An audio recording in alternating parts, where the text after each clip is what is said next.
Kembali kita update terkait dengan kasus Vina dan juga Eki. Kalau kita perhatikan di media, sekarang ini sepertinya banyak masyarakat yang cenderung kayak agak menyesal gitu telah membela Vina dan Eki sebegitu dalamnya. Karena kan ternyata dengan temuan-temuan terbaru, mereka tidaklah selugu ataupun juga sebegitunya gitu loh. Karena kan yang justru harusnya dibela itu, kalau sekarang kita lihat kecenderungannya adalah para terpidana dan juga mantan napi yang divonis 8 tahun lalu. Kasian banget ini.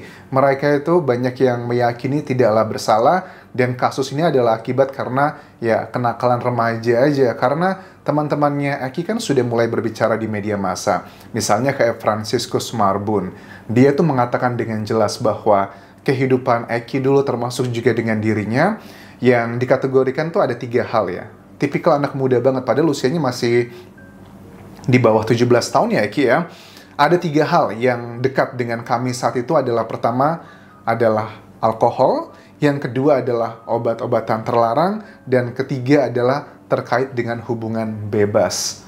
Wow, padahal kalau zaman SMA dulu, kalau di usia aku ya, aku zaman SMA itu ngebantu emakku jualan di warung dan sekolah. Tapi anak-anak zaman sekarang udah sebegitu jauhnya berbeda dengan angkatan-angkatan zaman dulu. Well, anyway, tetapi gini ya, terkait dengan keterangan Franciscus ini, ya tiap orang kan punya kondisi hidup yang masing-masing berbeda. Tetapi poinnya adalah kita tidak mau menjelek-jelekan kedua korban, tetapi bagaimanapun juga hal tersebut harus dibahas karena ini berhubungan bagaimana caranya untuk meyakinkan yang mulia hakim apakah para terpidana itu betulan pelakunya. Karena dengan karakter yang seperti ini, jadi dengan potensi yang sangat kuat ini adalah laka lantas tunggal, dengan gayanya yang diperlihatkan fakta-faktanya, memang Eki itu juga sering dengan gengnya, geng motornya itu melakukan kayak road trip gitu dengan motor, kemudian naik motor juga tidak sewajarnya, ada yang ngetril-ngetril, bahkan juga di belakang berdiri. Itu kan sudah menunjukkan bahwa kebiasaan seseorang pada saat mereka lagi kumpul-kumpul sama temen, ya itu biasanya juga bisa menjadi salah satu hal penyebab dia meninggal dunia karena kebiasaan yang seperti itu. Ada faktor habits di sana dan saat itu lagi apesnya. Nah, aku juga lihat kecenderungannya dari Franz ini juga, dia kayaknya ngerasa bangga banget gitu pernah bergabung dengan sebuah geng motor tersebut. Dalam beberapa statementnya juga aku tangkap bahwa bergabung dengan geng motor di Cirebon tersebut untuk anak-anak remaja saat itu adalah sebuah kebanggaan, sebuah kekerenan. Mungkin kalau teman-teman yang ada di kota, yang di sebagian masyarakat, kebanggaan mereka adalah bisa sekolah atau kuliah di luar negeri atau universitas terbaik. Tapi kalau bagi sebagian warga yang ada di Cirebon tersebut, terutama pemudanya, mereka tuh bangga pernah bergabung ke sebuah geng motor. Ini adalah sebuah faktor sosial yang nggak bisa kita pungkiri adalah berbeda-beda setiap kalangannya. Nah, kebanggaan ini juga menurut aku menjadi salah satu hal yang ngebuat seseorang itu kayak kesannya kayak semena-mena gitu nggak sih? Maksudnya semena-mena gimana? Ya, mentang-mentang kita populer, kita disukai banyak orang, dan kita punya teman yang banyak, lantas kita bisa memperlakukan orang lain tuh dengan semena-menanya. Ya, ini adalah salah satu bagian yang potensi juga cukup tinggi. Misalkan ada yang yakin bahwa memang para terpidana bukan pelakunya, tetapi ada orang yang sebel sama Eki, kemudian melakukan hal tersebut, misalnya didorong atau seperti apa, hingga terjadi laka lantas, itu juga ada mungkin potensi ke sana. Tetapi yang jelas dengan fakta-fakta terbaru yang sudah dapat dipastikan bahwa kalau keterangan mereka semuanya benar ya, ada 2 peristiwa yang sudah nggak mungkin terjadi. Keterangannya Aep itu sudah pasti terpatahkan, dan TKP yang berada di belakang showroom kebun-kebun tersebut itu juga sudah tidak ada. At least sudah meminimalisir lah bagian-bagian yang sudah tidak mungkin terjadi. Nah, terkait dengan Eki, kata Franz adalah begini. Eki itu jarang pegang uang, saya nggak pernah ngerasain uangnya. Dia beli rokok aja batangan, dia malah sering minta-minta. Menurut aku wajar ya, karena kan dia usianya berarti masih 15 atau 16 tahun kan. Anak segitu ya, dapat uang dari mana kalau nggak dari keluarganya. Tapi kan kehidupannya Eki itu termasuk yang tipikal kehidupan remaja yang bebas banget ya. Dia bisa pulang kapanpun, nggak ada jam malam. Kemudian juga dia dikatakan beberapa saksi bilang juga beli beberapa kayak pil-pil apa namanya itu, salah satu pilnya ada namanya tramadol gitu. Nah, pil tramadol itu kan juga sebenarnya untuk obat nyeri ya, dan itu termasuk bagian yang tidak boleh beredar sebenarnya di Indonesia tanpa ada pengawasan dokter. Tramadol itu fungsinya adalah untuk menghilangkan nyeri sebenarnya dan bisa ngebuat lebih tenang.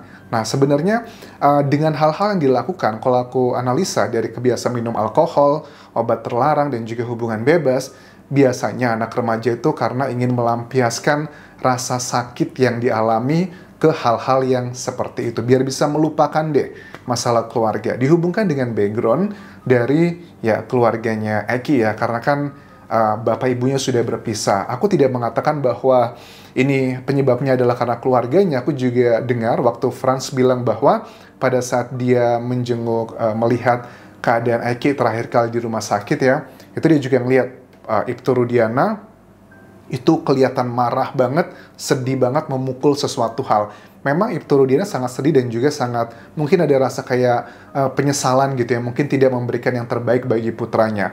Well, anyway, ini bukan tentang perasaan tapi tentang kondisi 8 orang yang saat ini sedang mencari keadilan. Nah, kemudian juga mereka mengatakan bahwa Franz itu bilang dengan teman-temannya sering juga beberapa kali ke klub malam di Cirebon. Tapi kalau ke klub malam itu lebih banyaknya cuman kayak menikmati musik dan nongkrong aja. Mereka tidak banyak minum di sana karena kan mahal ya, kalau di klub malam tuh open table bisa berapa juta. Jadi mereka tuh lebih ngobrol, nyanyi-nyanyi, nggak nyanyi lah ya, nongkrong gitu, dan mabuknya tuh di luar begitu. Nah, kemudian bagian ini sudah menjurus bahwa paling tidak pada saat hakim nanti mempertimbangkan kasus ini bahwa ada unsur kayak kenakalan-kenakalan remaja, memang nggak heran kalau keterangan dari sejumlah saksi, misalnya Ismail yang bilang bahwa dia melihat Eki yang mengendarai motor malam itu ngeterilin motornya, kemudian zigzag dan terjadilah laka lantas tersebut.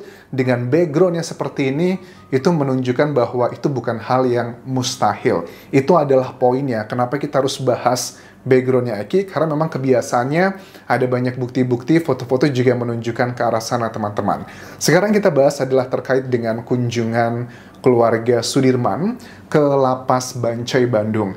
Ada satu poin yang disampaikan oleh Bu Titin ya, bahwa Bu Titin bilang bahwa saya jujur tidak sanggup kalau harus mengantarkan keluarga Sudirman setiap minggu ke Bandung. Nggak sanggupnya itu bukan karena waktu saja, tapi juga karena biaya. Jadi kita bisa pahami ya, untuk ekonomi dari keluarga Sudirman, termasuk juga dengan Bu Titin, ya cukup struggling secara ekonomi. Makanya target sekarang ini yang diminta oleh Bu Titin dan juga keluarga sedang diperjuangkan adalah memohon untuk lapas itu bisa dipindahkan ke lapas yang sebelumnya yang berada di Cirebon bersamaan dengan ke-6 terpidana lainnya. Kalau alasannya kenapa dipisahkan dengan 6 terpidana lainnya, karena untuk melindungi Sudirman. Takutnya nanti dia dianiaya. Ya menurut Bu Titin ini sudah nggak relevan lagi. Terpidana lainnya itu sudah tahu kok Sudirman itu yang paling menderita gitu. Bahkan dikatakan di sini Sudirman juga curhat waktu dijenguk ya.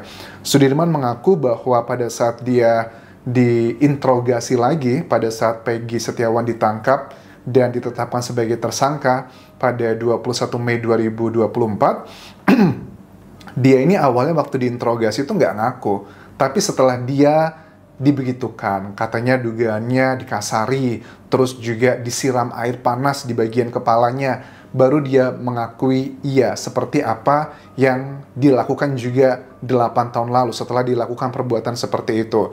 Tapi sampai ketemu dengan kakaknya dan juga keluarganya, Bu Titin juga ketemu, dikatakan bahwa memang saya tuh nggak pernah melakukan hal tersebut loh sebenarnya, karena saya nggak kuat menahan rasa sakit itu, ya udahlah akhirnya saya ngaku aja seperti itu. Bahkan Bu Titin bilang sama kakaknya Sudirman ya, atau adiknya Sudirman itu, aku lupa antara kakak atau adik ya, dikatakan bahwa Sudirman tuh pada saat ketemu dia cuma ingat sama Bu Titin, kuasa hukumnya, sementara kuasa hukum yang selama ini digadang-gadang, yang katanya itu adalah yang kuasa hukum terbaru, Sudirman malah nggak tahu dan nggak hafal gitu. Ingatnya Bu Titin.